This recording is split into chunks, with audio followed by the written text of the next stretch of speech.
What's up, everyone, and welcome to episode 11 of the Bronx and Big Blue Breakdown. I'm your host, Brady Heslin, and today we're back to talking about both the Yankees and the Giants. I will be breaking down the Giants' loss versus the Philadelphia Eagles, along with the Yankees' pending free agents, but just hitters. So this week I'm going to focus on the hitters, and next week I will go into the pitchers. So let's get right into it. We'll start with the Giants, because they're the ones that are in season. So they lost 38-20 to the Philadelphia Eagles. The big takeaway from this game is Cam Scadaboo is done for the season. He had surgery last night. He had a dislocated ankle. The fact that he had surgery last night makes you think of something worse than that. Could be a situation where, tendon or something, or bone, sticking out of the skin. The hope was no infection, everything. Sounds like everything went well with the surgery and that kind of thing. It just sucks. It really sucks. First Malik Neighbors in week 4. Now you have Cam Scadaboo in week 8. It's just tough. The Giants, he's more than just a on-the-field guy. There's no denying that him, along with Jackson Dart, have brought a different, energy to this team. And losing him along with the play on the field, it really sucks. It really does. Fan favorite. He was just a huge part of this offense. I mean, he was the best weapon the Giants had on offense after Neighbors got injured, and now he's done for the year. And both injuries are just obviously Scadaboo's is worse, with how gruesome it was, but both just season ending, just deflating injuries, and 2 injuries where you don't really know how they're going to come back. Hopefully they come back as the same player or better, but, we don't really know that with these types of injuries. So just super unfortunate. I was really upset when it happened. It sucks because it's I said, we can't have anything nice as Giants fans. You got this, cool, fun, exciting Neighbors. He gets injured. Then there's the cool, fun, exciting Cam Scadaboo, and he is injured as well. So the Giants offense is really, really, I think they're going to run into some struggles coming up. We'll see how much Dable and Kafka can scheme up and that kind of thing. But there's only so much they can do with the offense right now.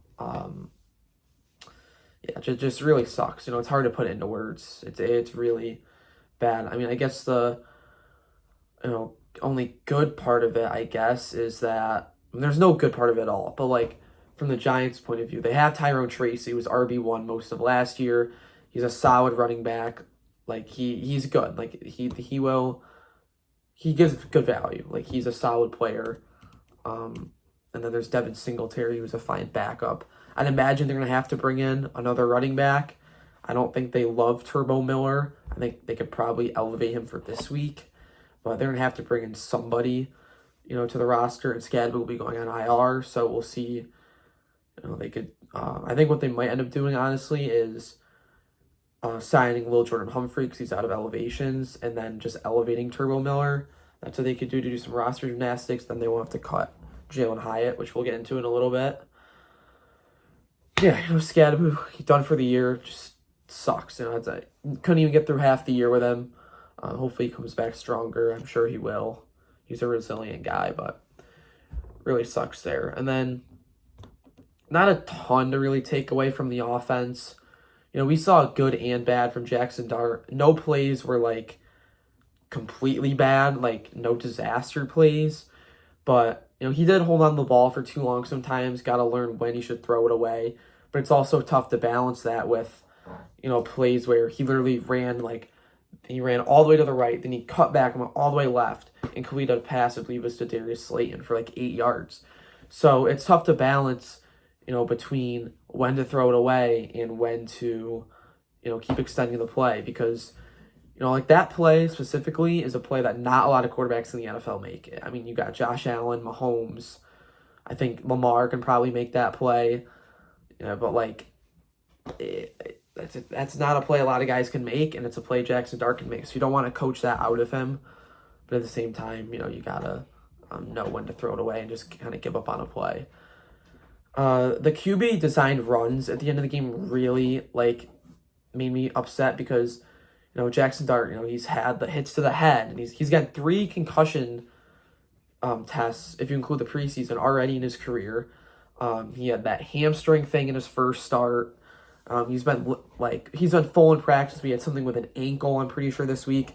And the Giants are down like 25, and they're running like QB designed runs in the fourth quarter with Jackson Dart. Like, that's not something they should be doing at all. I don't understand. Like, imagine if Jackson Dart got seriously injured, like this coaching, like they'd be done. They'd have to be fired for that. So I don't understand why they're doing that. Like, I think it's stupid. The delay of games are also getting frustrating, sorry. I think part of it is on Jackson Dart, but he is a rookie. Again, he's a rookie. He's going to learn that type of stuff. I'd rather him kind of take the time to read the defense, analyze what he's seeing, communicate to the receivers and offensive line and that kind of thing, than not really be doing that. So he'll learn. It happens with rookies. Tom Brady even said, sometimes as a rookie, might kind of forget about the play clock. So it's frustrating right now, but it's kind of just a growing pain that we have to go through with Jackson Dart. Outside of that, no one really stood out in the receiving game. The Darius Slayton big touchdown got called back. We'll talk about that in a little bit. Not a ton to take away from the offense, really. Just kind of a bleh game. Now on the defensive side of the ball, the run defense is completely awful. It is terrible. If you include the 3 kneel downs that they had, the Eagles they had 33 carries for 276 yards and a touchdown. If you get rid of those kneel downs, they ran for 9.13 yards per carry.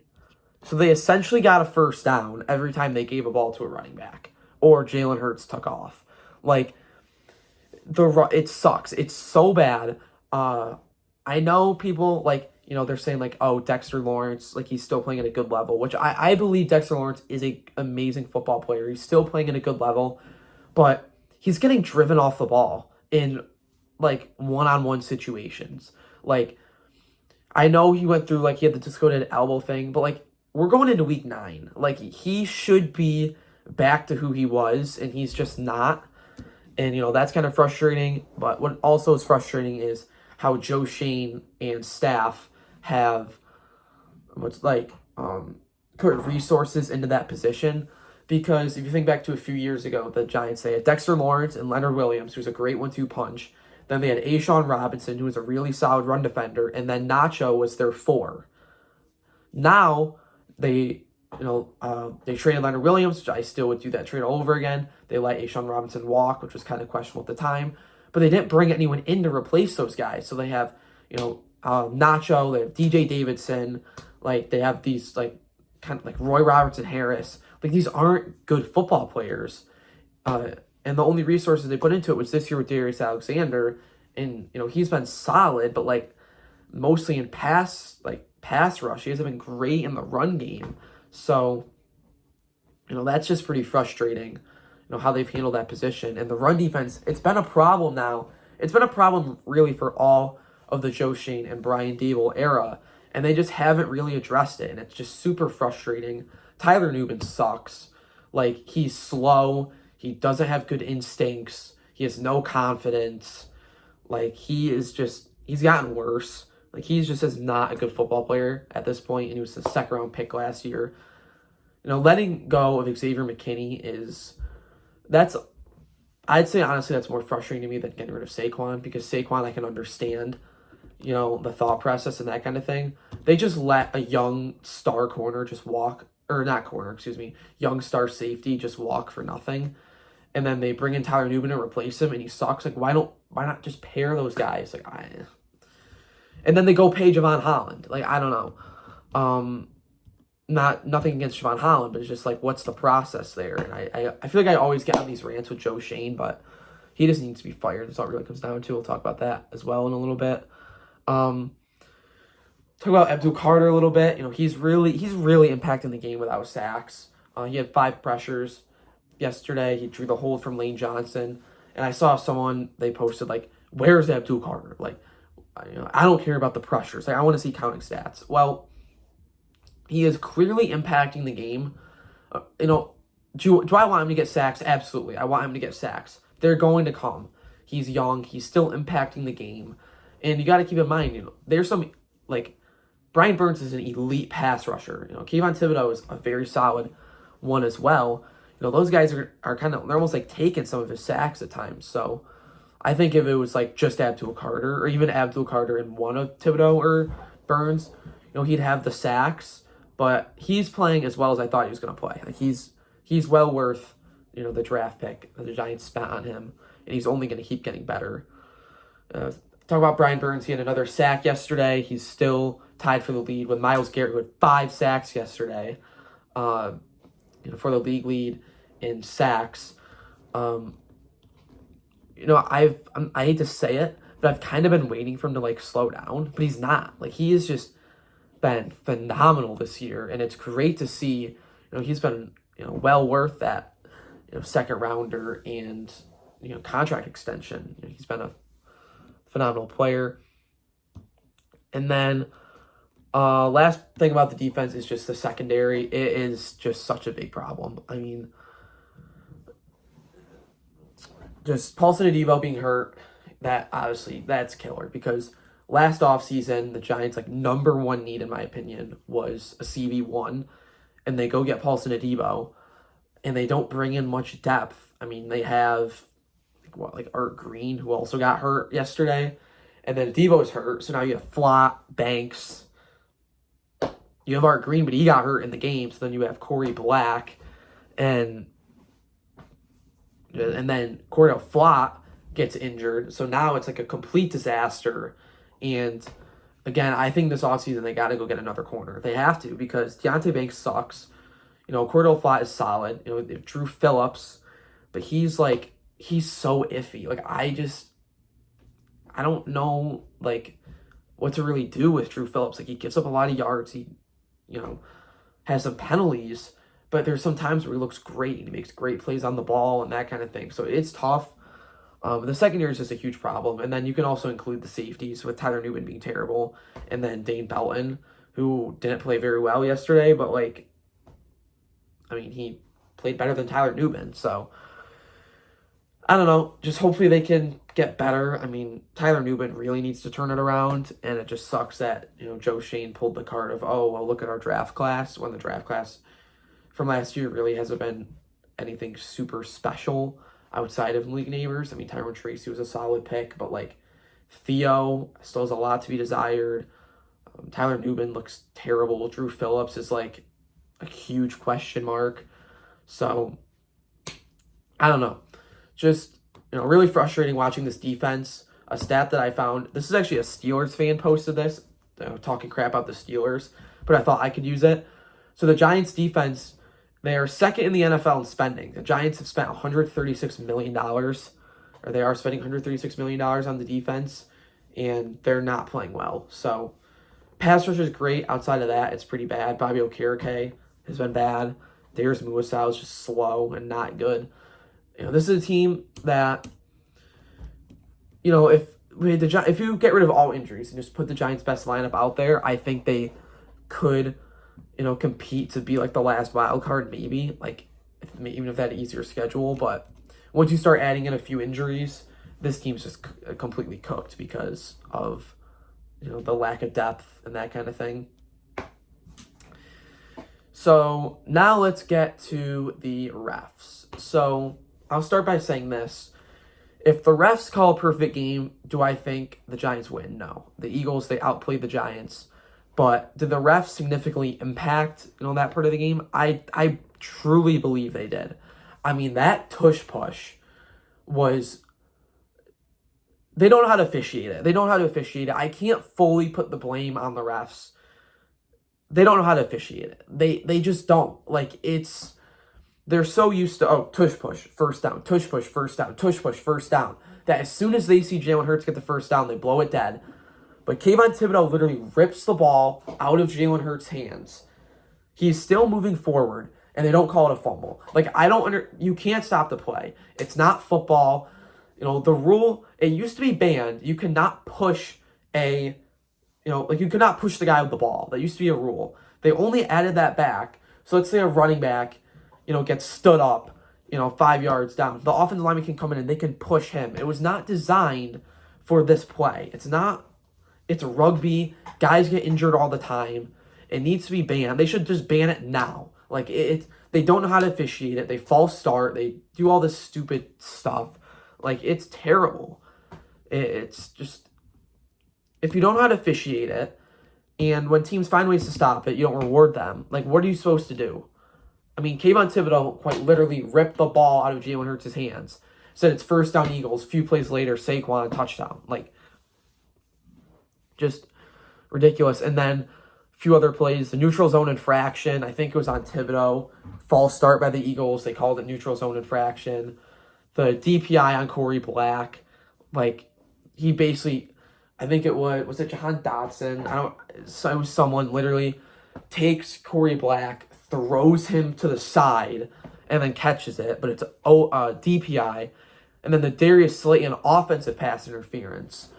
There was contact both ways, but there was no it was clear that the Eagles corner was pulling Slayton's jersey more than Slayton pushed off, in my opinion. I think it was more defense than offense.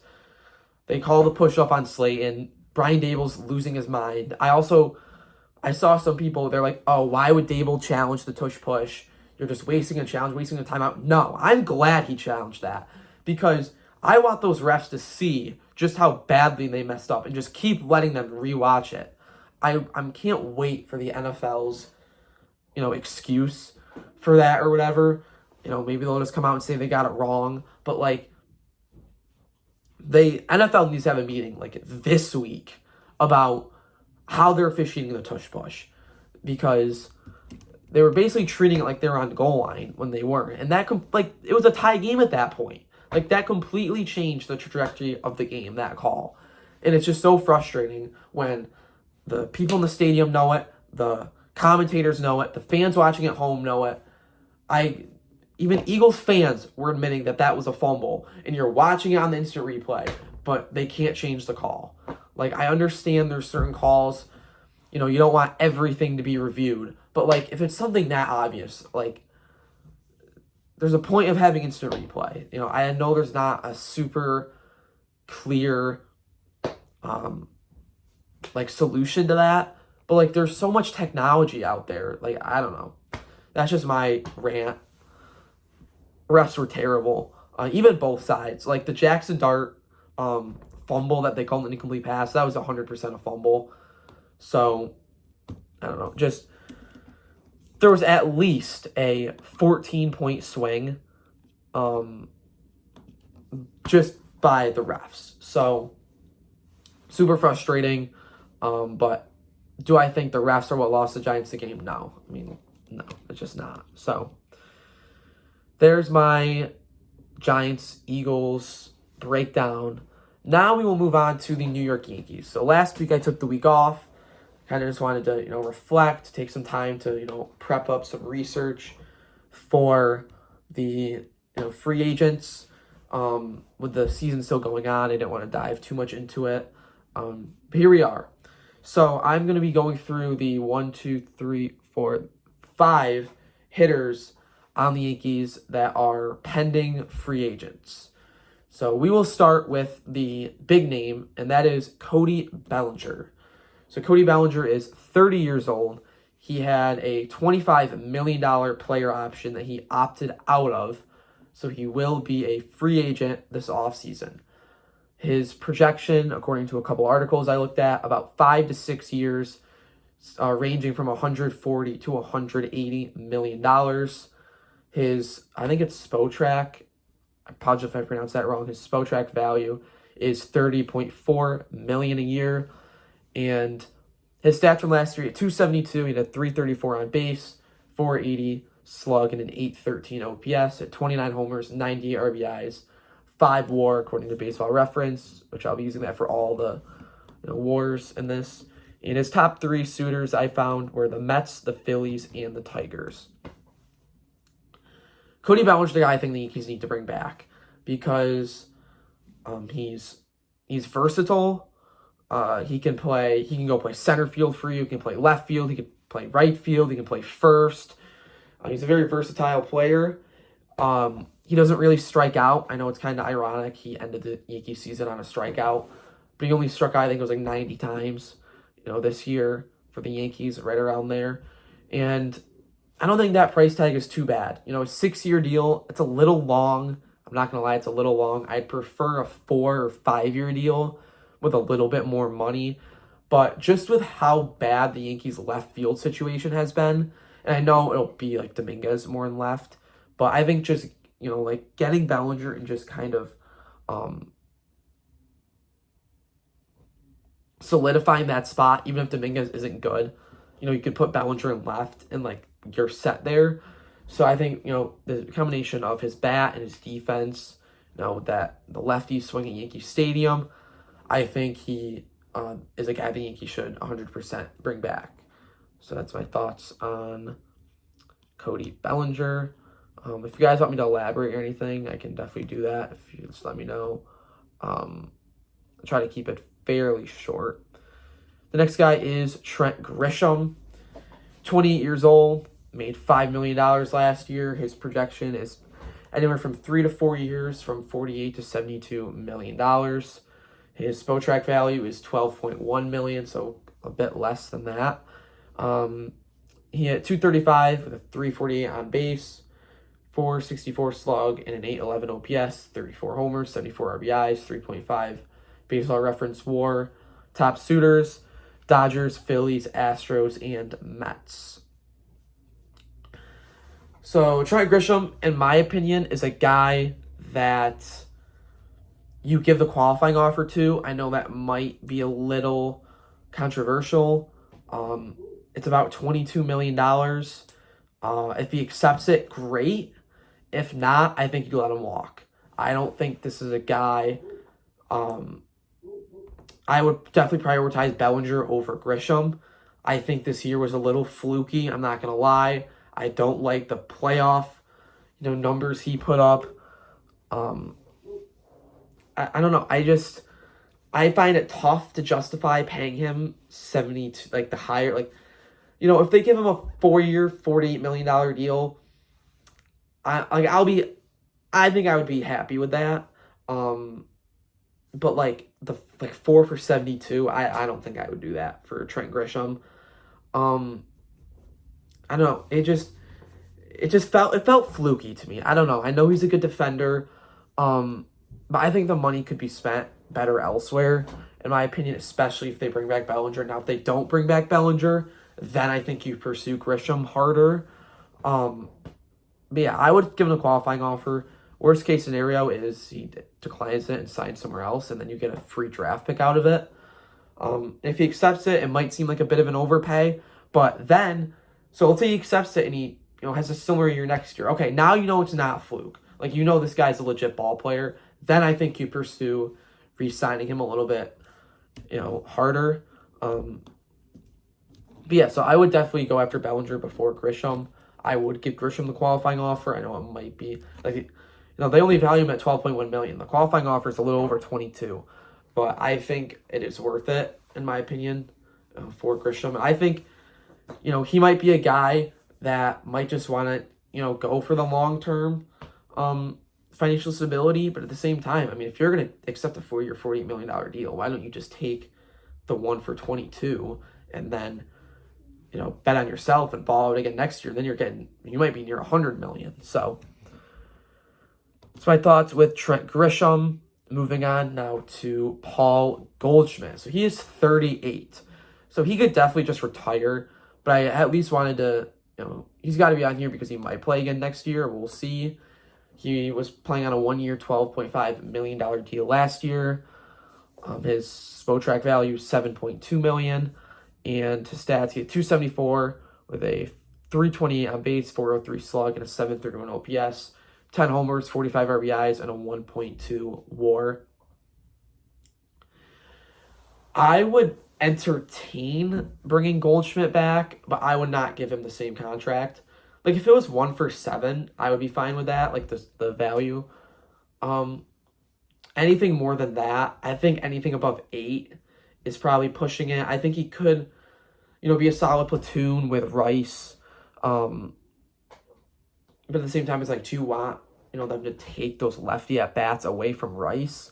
I mean, it could be a situation where maybe you have Rice play first against righties, and maybe you haven't catch against lefties, and that's where you sit Wells. It could be something like that. I would not give him the $12.5 million. I'd let him go somewhere else if that's what he wants. I think you could find a platoon bat for cheaper than that and probably better. But if it's like $7 million, I would be fine with that. He definitely cooled off as the year went on, but he still is a good glove. And worst case scenario, you could look into trading him at some point if it gets really bad. Or, I mean, you can even just DFA him. If it's like $7 million, that's not too crazy. I mean, they DFA'd LeMahieu, who's making like 15. So, that's my thoughts on Goldschmidt. The next two aren't super big, but Amed Rosario, 29 years old, previous AAV, $2 million. His stats, 276 average, 309 on base, 372 slug to a 640 OPS. Or sorry, I was looking at the wrong. Sorry. I gotta separate these a little bit. Sorry, Rosario, 276, 309, 436, 745 OPS, 6 homers, and a 23 RBIs, .2 WAR. His Spotrac value is $3.1 million. I would look to bring him back. I really would. I like Amed Rosario a lot. I like his platoon ability. I like that he hits lefties. Looked pretty solid in the at-bats that I saw him in with the Yankees. And he looks like a great glue guy. Like I think he's a guy that could, keep spirits high. Looks like a guy that everyone gets along with. We know he can play in New York with the Mets. Now he's with the Yankees. I like Amed Rosario a lot. I think he's a guy they should look into definitely bringing back, especially for that $3 million value. Like that feels like a steal. I think he's worth more than that, in my opinion. Maybe give him like a 2-year, $12 million deal. I mean, that might be a little pricey, but like I would be okay with that, honestly. I like Rosario. I think he could, play third or somewhere against lefties, be a platoon guy. Yeah, so I like Amed Rosario. I think he's a guy that they should definitely look into bringing back. I wouldn't be surprised if he does leave. Maybe he wants to be a starter somewhere, but I like what I saw from him this year. I know he's not great with the glove, but I mean, this is a guy that started playoff games. Like, I think you got to look into keeping Rosario. So if I had to rank the guys, I mean, obviously Trent Grisham is better than Amed Rosario, but for the value of it, I think I would go Bellinger, probably Rosario, honestly. And then it all depends if they re-sign Bellinger. I'll go through this at the end. I got one more guy still. Last guy's Austin Slater, 32 years old, $1.75 million last year. He had 216, 270 on base, 372 slug, 640 OPS, 5 homers, 13 RBIs, negative .1 WAR. His Spotrac value is $2.6 million. I'd probably let him walk. I mean, I didn't really understand trading for him in the first place. The Giants, jeez, I'm so used to Giants. The Yankees, they already had a lot of outfielders, and like I didn't really understand it at the time. Honestly, him getting hurt wasn't like, it sucks he got hurt. Like I don't want him to get hurt, but like it made the roster management a whole lot easier when you don't have 5 outfielders. But I'd probably let him go. I mean, a 1 year, like if they bring him back on a 1 year, $2.6 million deal, am I gonna like throw a fit? No, like he could be a platoon guy, but those numbers don't like jump off the page at me. It's like, oh, we gotta re-sign Austin Slater. But yeah, so if I had to rank these guys for like who I want back, Bellinger 1, probably Rosario 2, Goldschmidt 3, Grisham 4, Slater 5. I don't think Grisham's worth that money. I just don't. If they don't re-sign Bellinger, so if we get rid of Bellinger, then I probably go Grisham 1, Rosario 2, Goldschmidt 3, Slater 4. So there's my thoughts on the Yankees hitter free agents. If you guys like how I had it formatted, let me know. If you want me to change something, let me know, because I'm going to do the pitchers for the next week, headlined by Devin Williams and Luke Weaver. Now moving to the studs and duds. I'm going to take a swig of water here. So the studs, this was honestly kind of tough to find. I got two, Brian Burns and Abdul Carter. Brian Burns had another sack, obviously tied for the league lead. Just been a superstar this year, really has. Double digits in sacks. If we look at his career numbers real quick, he hasn't been like this huge sack guy. So starting from 2019 and then going up, he's at 7.5, 9, 9, 12.5, 8, 8.5. He's already at 10 this year. So he's already second, in his career in sacks, and we're like not even halfway through the season yet. And in his career high in 2022, he had 12.5. He's on pace to easily break that right now. So shout out to Brian Burns, just been a superstar. And then Abdul Carter. I hate seeing that, the hate on him, like, on social media. Like, this guy's going to be a superstar. Like, he doesn't have a sack yet this year, but, like, he had 5 pressures yesterday. He's 8th in the NFL with 32 pressures for the year. He drew that hold on Lane Johnson. I feel like Abdul Carter gets held all the time because he has crazy bend off the edge, and he's so quick, and the tackles have no choice but to hold. And I feel like it doesn't get called, but I feel like once he gets to like the Brian Burns and like those elite pass rushers like prestige in the league, then they like refs might look for it more, and then I think it'll get called more.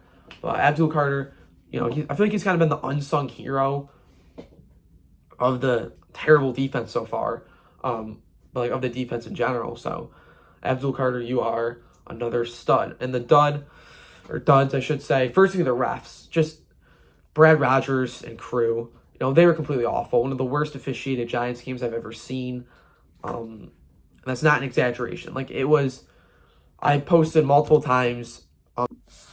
Sorry about that. I don't know what happened there, but I posted multiple times, investigate these refs, investigate now, and tag the FBI. Is that a joke? Obviously, yeah, it's a joke. But, like, it was terrible. I mean, I reposted the neutral zone infraction, called on Thibodeau. I reposted, I said, what is wrong with these refs? One of the worst ones I've ever seen. Like, it was just terrible officiating. If you watch the game, you understand. It was horrendous.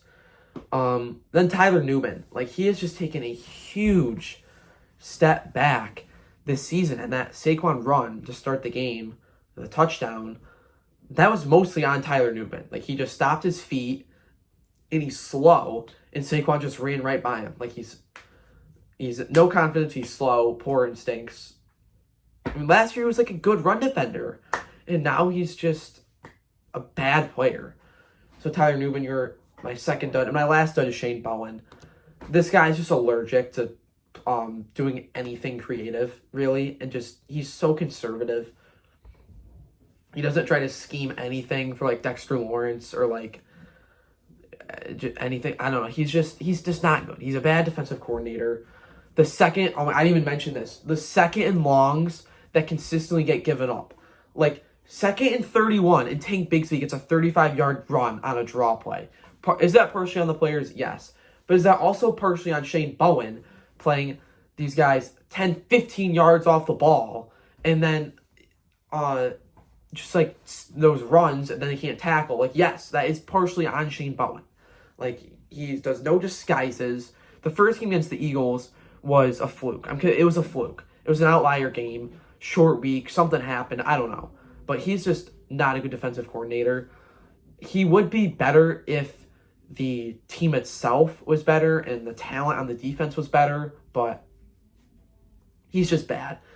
I'm fully convinced he would have been fired this offseason if Dable and Shane weren't on the hot seat, and if it wasn't their third defensive coordinator in 3 years, if they had to fire him and hire a new guy. So I'm like, even if somehow miraculously Joe Shane and Brian Dable survive, gee, that was bad. Sorry, my voice is struggling today. Even if they somehow survive, there's no way Shane Bowen survives. Like, there is absolutely no way Shane Bowen's the defensive coordinator next year. Like, it's just, there's not a chance. So, Burns and Carter are the studs. Refs, Newman, and Bowen are the duds. Moving on to this week in history, on October 27th, 1986. So that would be 39 years ago today. The Giants beat the Washington Redskins 27-20 on Monday Night Football, and a Monday Night Showdown that was marked as memorable in the franchise's Monday Night history. And that season is significant because the Giants ended up winning the Super Bowl, and that game, kind of built them some momentum into doing that. So I thought that was pretty interesting. A nice primetime victory against a division rival. Moving on to looking forward. So Giants will be taking on the San Francisco 49ers at home.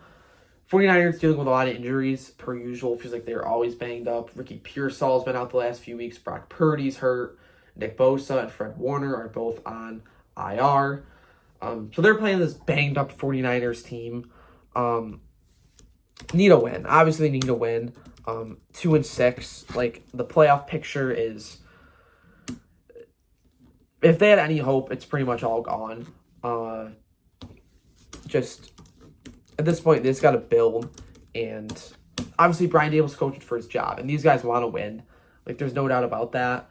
The Giants are currently 3-point underdogs, which I feel like it's not like, I don't know. I feel like the 49ers should have a few more points there, like -5, but I don't know. It's tough to tell because, they're just so banged up. I mean, Jawan Jennings is playing through some terrible injuries. So they're playing this banged up team. They're back home. They're better at home. The defense needs to be better. Like, if Mac Jones is starting this game, like, I know he's been playing pretty well. But the defense, they got to be better. The run defense has to be better. They're playing McCaffrey, so we'll see about that.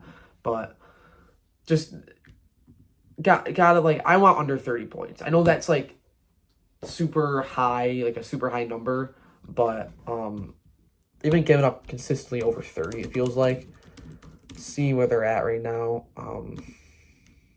Points wise, yeah, they gave up 38 last week, 33 the week before that. Then they only gave up 17. Then they give up 26 to the Saints. So yeah, 3 times this year they've given up 33 or more. So, and they haven't allowed less than they allowed less than 20 once, and that was against the Chargers. So, want to see a better performance from the defense, obviously. Trent Williams and Brian Burns, so that should be an interesting matchup there. Or at Carter, Thibodeau, whoever lines up against him. But yeah, the big thing, though, I feel like, is they're just going to get out-coached. Like, that's what it's going to come down to. Robert Saleh, Kyle Shanahan, like, those guys, they're like, leaps and bounds ahead of Brian Dable, Shane Bowen especially. Like, Kyle Shanahan is going to run laps around Shane Bowen if he doesn't change something. Like, it's going to be bad. And then Robert Saleh is one of the best defensive coordinators in the league. So, yeah, it's kind of tough to give a preview, this early, into the week and that kind of thing. I don't think the Giants, like, we'll see about Flott, after Bobby Okereke punched him in the head. Adebo, Holland, like, those guys, they need those guys back. They really do.